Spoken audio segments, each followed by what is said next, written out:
So, the Warriors are not done yet. Game 5 in the books, and yeah, it was a good one. It was a good one for the Warriors, as they, of course, won and forced Game 6 in LA. So let's talk about, well, not sure if what they did differently, but what they executed tonight. As they continue to, not sure if spam is the right word, but to use that high pick and roll with Steph and just put a lot of pressure on Anthony Davis, put him away from the basket, and with Wiggins and Draymond both being way more assertive and aggressive tonight, it worked real wonders, right? Draymond had 20 points, he was aggressive. Wiggins had 25, he was aggressive. Off the counter, cutting, during those times where Anthony Davis was brought up in those pick and rolls and had to go high on those screens. So that, stays working. And with Wiggins and Draymond just being way more assertive and aggressive, it does wonders, doesn't it? So keep going for that. Keep that high frequency of those pick and rolls. Well, not sure if high frequency, but, just don't abandon them for way too long, right? It's, should be an effort to at least have them in there always at some point during the run. It's not has to be every goddamn possession. And what we saw from Dray, man, I couldn't believe it. He was assertive, aggressive, finally playing with a fire. Maybe that was not there in the games before because it was too friendly. He finally got chirped with. The AD chirped with. Jared Vanderbilt early on. Great to see exactly what we need from Draymond. And there was Coach Tom Izzo from in attendance. And Draymond always plays great. We need him at Game 6 and at Game 7, I suppose. But that was great to see. And the Warriors obviously need to keep that fast pace up and speed up everything. The transition works so well for them against these Lakers. That's the biggest weakness of these Lakers overall.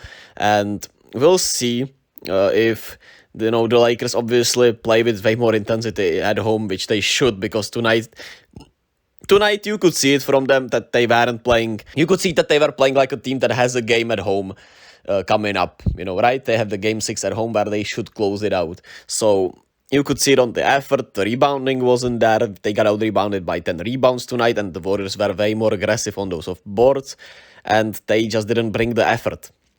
It was a whole bunch of flopping once again, which I'm going to talk about a little more because it pisses me off way more than it should, but it does. And I'm going to talk about it right after I just, continue talking about these stuff. Then GP2, man, Gary Payton II. He has been awesome. He is a great vertical spacer. He creates so much space. He knows how to move around the basket. He's a great finisher and a perfect pick and roll partner for Steph. So it was great to see him get way more minutes. And exactly, you do wonder why he did not close out that game in LA, man. But it doesn't matter. He played 27 minutes tonight, was plus 25, and that doesn't even do it justice how well he played. He defends well, we all know that, but he's such a good and unique offensive weapon for this Warriors team that it just does wonders for the offense. And Wiggins, obviously, we talked about him being more aggressive, way more attacking to the rim, which is great. Way more post-ups we also saw. They made an effort to get him posted up when the possession wasn't great. There usually was a switch on Wiggins and he had a good post-up. It was great to see them use that. We have not seen them, use those matchup misadvantages as much, especially like this. So that was great. And what more can I say about the Warriors? Not much, right? Clay is still struggling with his shot. He needs to let the offense come to him and not force it. So we'll see if we get a Clay game here in Game 6. It would be lovely, it would be on time, but I'm not expecting anything, to be quite frank with you. I think, the Game 6 Clay is obviously overforced. Right now, he has had one hell of a game. He has had special Game 6s, and I hope that is one, right? But it's overforced. With the way he's playing, I just hope he knocks down shots he needs to and doesn't take bad ones, right? We'll see what Clay we get in Game 6, but I hope, that it's at least concentrated Clay. We still need him to be way more, it would be nice if he boxed out a little more, it would be nice, but he's defended at least pretty well to this series, so can't be that mad at it. So great stuff. I like that there was way less DiVincenzo. Jordan Poole actually had a solid game. Wasn't great, but at least played within the offense. Didn't force too many bad shots, maybe one or two. And just played within himself. Great to see him bounce back a little bit. And I like that there was less Dante. Was just, I think, the rotations were really solid. I still don't understand why there's not GP2 or Andrew Wiggins on the floor at all time, right? They should have their minutes. At least one of those guys is on the floor. That was the sequence in the first quarter where both of these guys were sitting, I'm pretty sure. And we were up 17-7 early on in that game. We went off to a great start, and then they both sat down, and the Lakers got back into the game. So yeah, was intriguing. And what gives me hope is that the Warriors still have not found their true splash shooting, 3-point shooting. I still can't pronounce the word read that well, so I'm gonna say splash shooting or something like that, because I know it sounds horrible and I feel bad, and I'm trying to correct myself every damn day, but it's not working yet. So bear with me here, as the Warriors with Steph not shooting well from outside. Clay has not found his shot. So that should swing at some point, right? Even LeBron has shot pretty well, especially tonight. So that should find itself, right? We'll see. As for the Lakers, obviously they need to play with more intensity. They need to get more foul calls, which they said the Warriors let them complain. That shows weakness. Then after this game, Darvin Ham literally complained. So hey, I'm gonna say that there were some calls that I think that should have been called tonight for the Lakers, and I also think there were some flops that were called that should have not been called for the Lakers. I thought the refs made an effort to have this game called even, which is how it should be. You would wish that it was way more consistent in what they call and what they don't call, right? That it wasn't like, hey, we called this bad one, so we have to call a bad one on the other team also.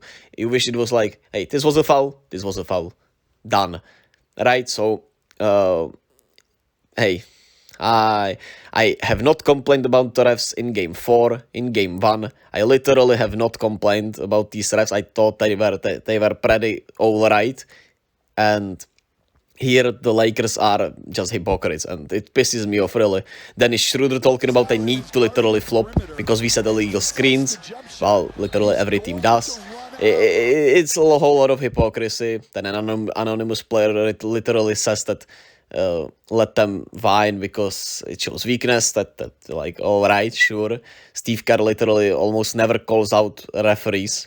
So, yeah, well, they were crying after Game 2. D'Angelo Russell literally said he just doesn't want to get fined after Game 2.